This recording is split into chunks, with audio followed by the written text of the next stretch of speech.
Catherine Nero in for Carol tonight. A Reading honor student scheduled for deportation is now out of jail. Authorities released Bernard Pastor just a few hours ago. The government will now defer his case for a year while he tries to achieve permanent residency. 9 News reporter Jay Warren here now with more on what's happening next. Jay? Well, Clyde, many sympathize with Pastor, who came to the United States as a 3-year-old with his parents who were fleeing religious persecution in Guatemala. His uncle received asylum for the same reason, but father did not. Now he's flying to Washington to ask senators to vote yes for the DREAM Act.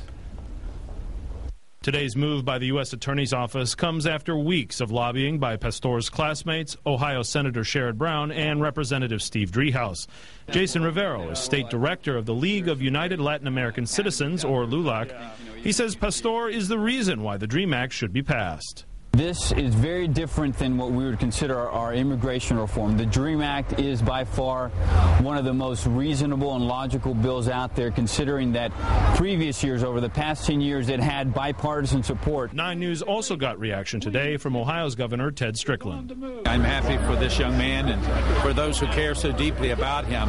You know, sometimes we need to use some common sense in how we make decisions, and this is certainly a situation where common sense and compassion would indicate that this young man should be released, and I'm happy this is happening. We asked Rivero to comment today about some concern that the DREAM Act and Pastor's presence in this country is wrong. The misconceptions about this case range from, well, they're stealing from the government, or that he should have knowingly done something about it before.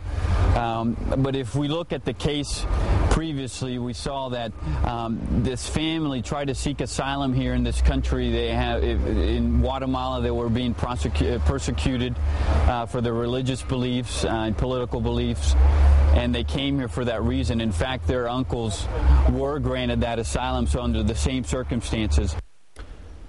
Now, Pastor's story came to light after he was involved in a fender bender and was found to be driving without a license. The DREAM Act would allow people like him a path to naturalization, either through military service or higher education.